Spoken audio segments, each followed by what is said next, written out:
मित्रों नमस्कार। मैं ओपी शर्मा, ज्योतिषाचार्य, नई विद्या ज्योतिष परामर्श केंद्र में यूट्यूब चैनल में ज्योतिष ज्ञान के इस कार्यक्रम में आपका हार्दिक स्वागत करता हूं। ज्योतिष ज्ञान के इस कार्यक्रम में आज एक नए विषय के साथ हम आपसे रूबरू होते हैं। आज का विषय है हमारा धन योग। मित्रों, जैसा कि जानते हो आप, धन की सबको आवश्यकता होती है। धन के बिना ये जीवन नहीं चल सकता। सांसारिक सुख सुविधाओं के लिए धन की बहुत आवश्यकता है। सांसारिक सुख सुविधाओं के अतिरिक्त हमें धर्म कर्म आदि सब कार्य धन के बगैर असंभव है। मोक्ष या इवन स्वर्ग मोक्ष तक भी प्राप्त करना है तो धन के बिना संभव नहीं है, ऐसा हम लोग मानते हैं। क्योंकि धन नहीं होगा तो हम दान दक्षिणा नहीं कर पा सकते, किसी का सहयोग नहीं कर सकते, किसी का भला नहीं कर सकते, किसी की मदद नहीं कर सकते। और ऐसी परिस्थितियों में हमें पुण्य की प्राप्ति उतनी नहीं हो पाती है। अतः हमें इस तरह से संसार में जो भी काज होते हैं, जिस तरह की धर्म कर्म सब सारे ही कर्म हमें धन के बगैर संभव नहीं है। और धन यदि नहीं है तो हमें समाज में मान सम्मान भी नहीं मिलता है। लोग ये नहीं देखते हैं कि धन कैसे प्राप्त किया जा रहा है। धन होना आवश्यक है।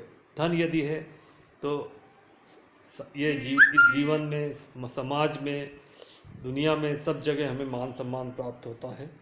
तो अब हम धन की स्थिति जन्म कुंडली में कैसे देखें, आइए इसके बारे में हम विचार करते हैं। जन्म कुंडली में धन के लिए जो भाव है हमारे, मुख्यतः धन भाव, द्वितीय भाव जो होता है, लग्न भाव से द्वितीय भाव वह धन भाव होता है। उससे हम धन की स्थिति देखते हैं। एवं लाभ भाव अर्थात आय भाव, हाउस ऑफ इनकम 11वां भाव, उससे हम आय देखते हैं। और द्वितीय भाव से हम संचित धन की स्थिति देखते हैं। इसके अलावा जो 9वां भाव है हमारा भाग्य भाव होता है, उससे हम अपने भाग्य की स्थिति देखते हैं कि भाग्य हमारा किस तरह से है, हम भाग्य हमारा कितना साथ देता है। एवं पंचम भाव भी हम धन के रूप में देखते हैं, जो कि ज्ञान का भाव होता है, शिक्षा का भाव होता है, पूर्वार्जित कर्म का भाव होता है, संतान का भाव होता है। तो वहाँ भी हम धन की स्थिति उससे भी देखते हैं। तो जो हमारे कुंडली में केंद्र भाव होते हैं, केंद्र भाव अर्थात प्रथम भाव, चतुर्थ भाव, सप्तम भाव एवं दशम भाव, इसको विष्णु भाव बोलते हैं। एवं जो त्रिकोण भाव होते हैं हमारे, पंचम भाव एवं नवम भाव, ये हमारे लक्ष्मी भाव है। तो जब इन विष्णु भाव एवं लक्ष्मी भाव और साथ में एकादश भाव एवं धन भाव, इनके जब आपस में संबंध होते हैं तो ये एक धन योग बनते हैं।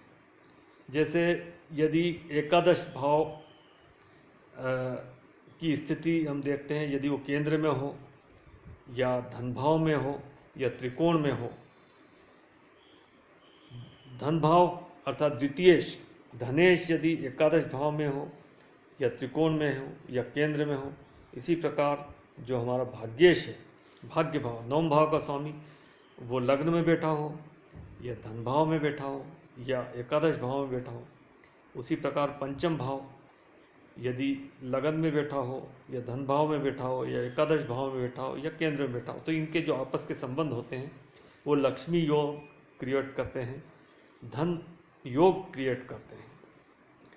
इसके अलावा भी कुंडली में मंगल और चंद्रमा, इनकी युति भी चंद्र मंगल योग, लक्ष्मी देने वाला योग कहलाता है। ये लग्न में हो या द्वितीय भाव में हो या तृतीय भाव में हो, चतुर्थ में हो या केंद्र में हो या एकादश भाव में हो या त्रिकोण में हो, तो ये भी लक्ष्मी देने वाला, ये धन देने वाला योग कहलाता है। इसके अलावा बुध एवं शुक्र, इसकी युति यदि केंद्र, त्रिकोण या धन लाभ भाव में हो तो यह भी लक्ष्मी देने वाला योग या लक्ष्मी नारायण योग इसको भी कहते हैं। अब हम ये देखते हैं कि जो धनेश है, जो कि मूल धन का भाव है, जहाँ से धन का संचय होता है, उसकी स्थिति देखना चाहिए। वो अस्त न हो या त्रिभाव में ना हो या उस पर अशुभ ग्रहों की दृष्टि ना हो, जैसे शनि की दृष्टि, राहु की दृष्टि, केतु की दृष्टि उस पर ना हो, तो ये एक अच्छा धन योग कहलाता है। इसी के अलावा जो एकादश भाव को हम देखना है, एकादश जो कि सोर्स हाउस ऑफ इनकम होता है, उसकी भी स्थिति यही देखना है कि वह त्रिभाव में ना हो, या अस्त ना हो, या अशुभ ग्रहों से दृष्टियुक्त ना हो, शनि से, राहु से, केतु से, और पाप कर्तरी ना हो।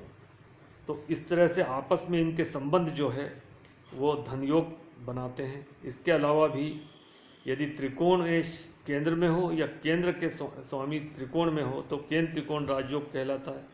इसके अलावा जो नवमेश है वो दशम में बैठ जाए, या दशमेश जो नवम में बैठ जाए, तो यह धर्मादि कर्माधिपति राजयोग कहलाता है। इसके अलावा भी धन देने वाले अनेकों योग है कुंडली में, लेकिन मैंने आज यहाँ एक संक्षिप्त जानकारी देना चाहिए। हम सीधे सीधे बहुत शीघ्रता से कुंडली देखकर ये पता कर सकते हैं कि जातक के कुंडली में धन योग है, या उसे धन मिलेगा या नहीं मिलेगा, या मिलेगा तो कितना मिलेगा। इसके अलावा भी एक हिंदू लग्न के आधार पर भी हम धन योग की स्थिति देखते हैं। हम उसके बारे में हिंदू लग्न के बारे में एक अलग से वीडियो आपको भेंट करेंगे।